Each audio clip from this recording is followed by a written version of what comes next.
एक डाकू था। क्या एक कौन था? डाकू। जंगल में कोई जाता, जंगल से कोई गुजरता तो वो डाकू उसे पकड़ता, मार डालता। चाहे स्त्री हो, पुरुष हो, बच्चा हो, बूढ़ा हो, सबको मारता और सबका पैसा लूट लेता, सोना चांदी, और ले जाकर अपनी प्यारी पत्नी को देता। अरे भाग्यवान, देख आज तेरे लिए हार लाया हूं। पत्नी बोली किसका है? बोले एक महिला ने पहन रखा था, मैंने उसको मार दिया, तेरे लिए लाया हूं, तेरे से बहुत प्यार करता हूं। पैसा लाया, बाप को दे दिया। परिवार में पैसा बांटता रहता, सोना चांदी। एक दिन नारद जी आ गए। नारद जी ने कहा डाकू। डाकू ने नारद जी को पकड़ा, बोला बाबा जी आपके पास भी पैसा होगा, जल्दी निकालो। नारद जी बोले हमारे पास तो कुछ नहीं है। अच्छा तो एक काम करो, हमें पैसा कहां गड़ा रखा है तुमने, वहां का पता दे दो। नारद जी हम बोले हमारे पास कोई पैसा वैसा नहीं है, हम तो नारायण नारायण जपते, हमारे पास तो पैसा है भगवान का नाम रूपी धन। पायो जी मैंने राम रतन धन पायो, भगवान का नाम ही अपना धन है। अच्छा, नारद जी ने पूछा कि भैया ये बताओ डाकू भाई साहब, ये जो तुम पाप करते हो, इतने लोगों को मारते हो, ये जो तुमने पाप किया है, ये पाप का फल भोगेगा कौन? तो डाकू बोला कि मेरी पत्नी भोगेगी, क्योंकि हार वही पहनती है। बाप भी भोगेगा क्योंकि पैसा वही गिनता है पूरे। तो नारद जी ने कहा जाओ तुम अपने पत्नी, अपने पुत्र, अपने परिवार से पूछ के आओ कि जो तुमने पाप कमाया है वो पाप कौन कौन बांटेगा। पैसा तो सबने बांट लिया,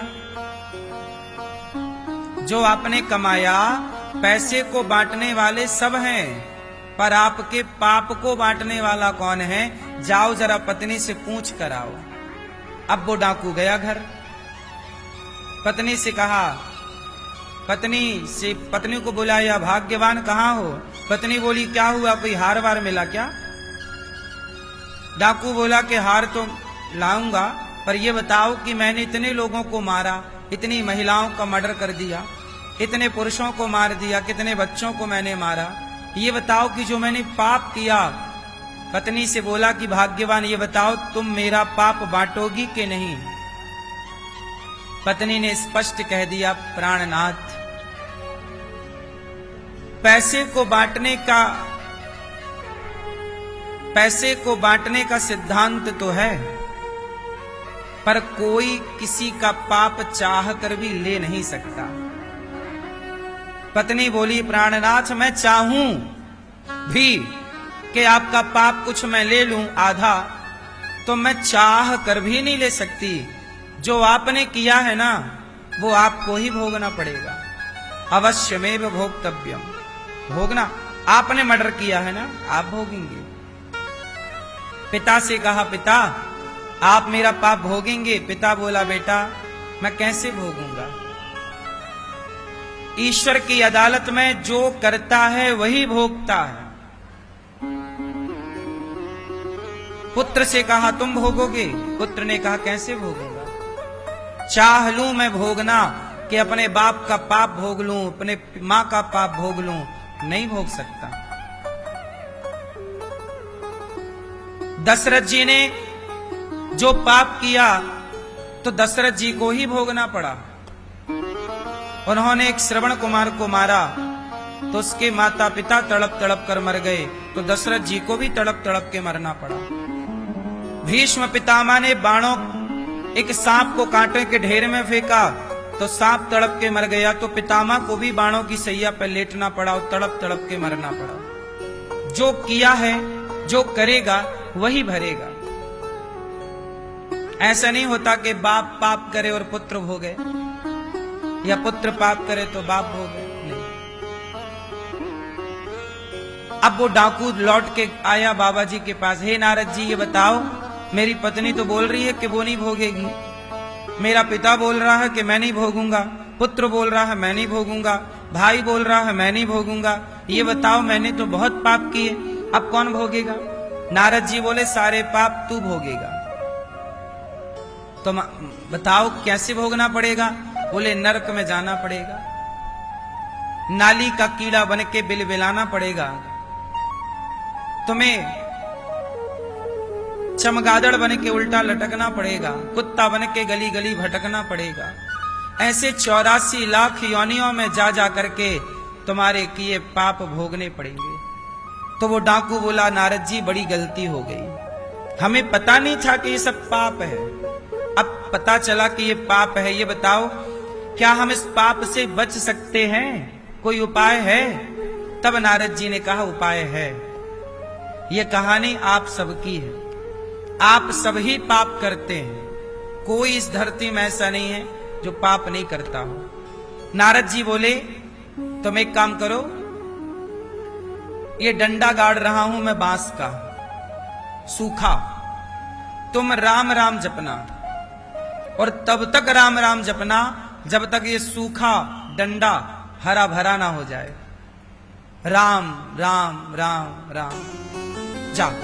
अब तो वो डाकू राम राम जपने लग गया, लेकिन नारद जी गए तो भूल गया, पढ़ा लिखा था नहीं, भूल गया कि क्या जपना है। तो राम की जगह वो राम का उल्टा जपने लगा। तो राम नाम का उल्टा क्या होता है? राम। तो मां आगे कर दो, रा पीछे कर दो, क्या हो गया? मरा। तो अब उल्टा जपने लगा, मरा मरा मरा मरा मरा मरा मरा मरा मरा मरा मरा मरा मरा। उल्टा जपते जपते अब उसने आंखें ही नहीं खोली। हे प्रभु अब मौत आए तो मर जाऊं, पर मैंने पाप किए हैं, मैं पाप से मुक्त होना चाहता हूं। वो नहीं जानता था वेद पुराण ज्ञान कुछ नहीं जानता, वो राम को भी नहीं जानता, उसने तो केवल गुरु वचनों पर भरोसा किया। नारद जी ने कहा राम राम जप, तो राम राम भी उसने उल्टा जपा, पर 2 बार मरा मरा कहने से एक बार तो राम निकल ही रहा है। मरा मरा मरा मरा मरा, उल्टा नाम जपा और वह डाकू सारे पाप से मुक्त हो गया भगवान के नाम के बल पर। नाम के बल पर वह डाकू मुक्त हो गया हर पाप से। तो कहने का तात्पर्य है कि हम लोग भी बड़े पापी हैं, लेकिन हम पापी तो हैं। उस डाकू ने तो पाप समाप्त करने के लिए नाम जप कर लिया, तुम तो पापी हो पर पाप मिटाने के लिए नाम भी नहीं जपते हो, तो तेरा क्या होगा रे कालिया?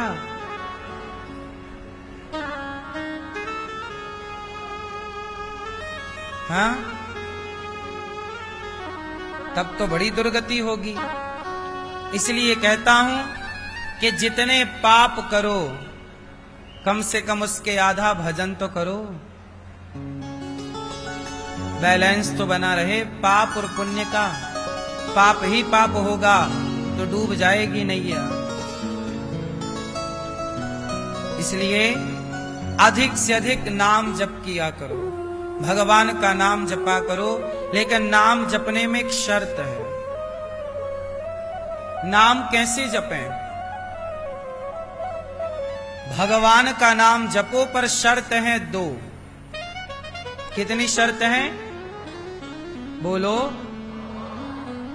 शर्त नंबर 1, भगवान का नाम जपो पर कैसे? मंत्र जाप मम दृढ़ विश्वासा, पंचम भजन सुवेद प्रकाशा। भगवान का नाम जपो पर विश्वास के साथ जपो, पहली शर्त है। किससे जपो? विश्वास। यदि विश्वास है तो विश्वासो ही फलदायक। विश्वास है तो फल है, विश्वास नहीं तो जपते रहो। पहली शर्त है विश्वास। भगवान के नाम पर क्या होना चाहिए? भगवान पर विश्वास। विश्वास था तो पत्थर भी राम नाम के पानी पर तर गए, ये है विश्वास। दूसरी शर्त है कि भगवान का नाम जपो विश्वास से। दूसरी शर्त है कि भगवान का नाम जपो पर प्रेम से जपो। किससे जपोगे? बोलो मेरी मां। यदि आप नाम जप कर रहे हो लेकिन उस नाम से प्रेम ही नहीं है, जो नाम आप जप रहे हैं, तो भी फल नहीं मिलेगा।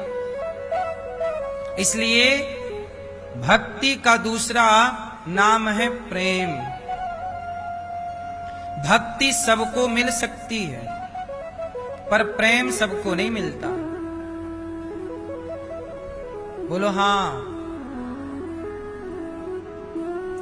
पति बहुत लोगों के पास है पर प्रेम करने वाला पति कुछ कुछ स्त्रियों के पास है। पत्नियां बहुत लोगों के पास हैं पर प्रेम करने वाली स्त्रियां कुछ लोगों के पास हैं। ऐसी भक्त बहुत हैं पर प्रेम करने वाले भक्त कुछ कुछ होते हैं। प्रेमी भक्त बनो। भगवान का भक्त कैसा हो? अच्छा चलो बताओ, भगवान राम के भक्त विभीषण भी हैं। बोलो हाँ।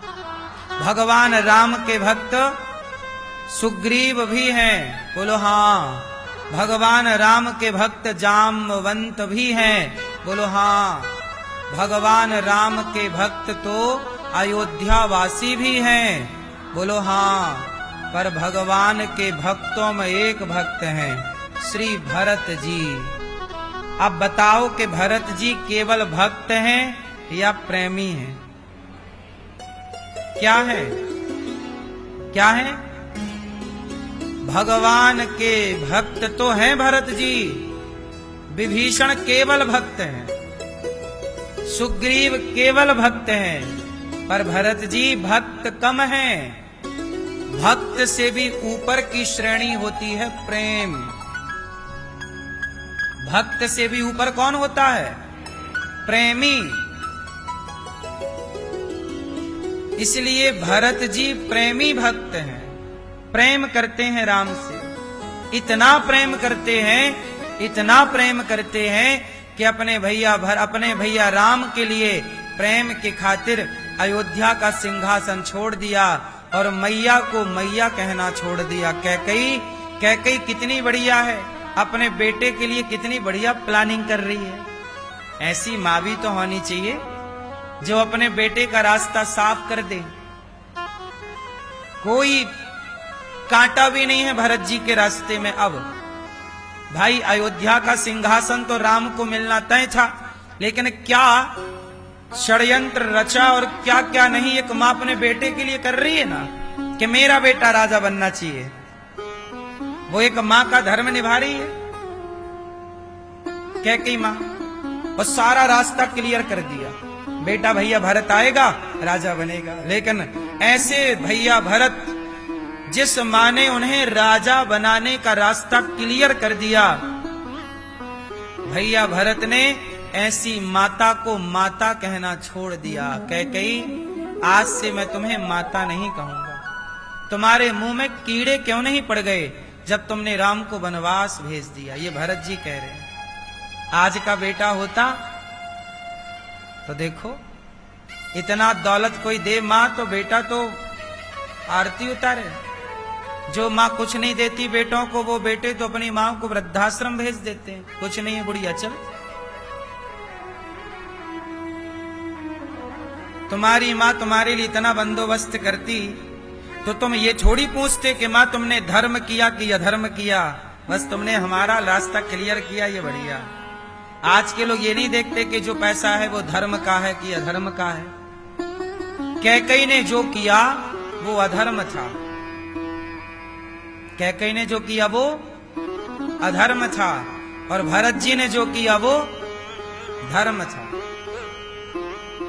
पुत्र से प्रेम करना गलत नहीं है, पर पुत्र के प्रेम में, पुत्र के मोह में इतना अंधा ना हो जाओ कि तुम्हारे चक्कर में दूसरे का बेटा हाथ से चला जाए।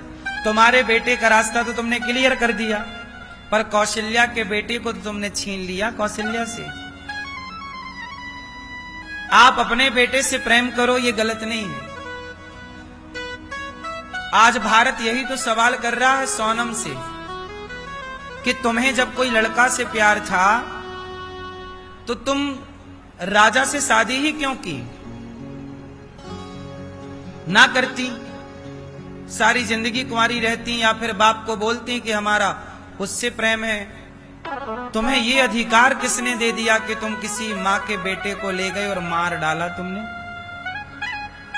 किसी माँ से तुमने उसका बेटा छीन लिया, किसी पिता से तुमने उसका पुत्र छीन लिया, किसी बहन से तुमने उसका भाई छीन लिया, केवल अपने स्वार्थ के कारण।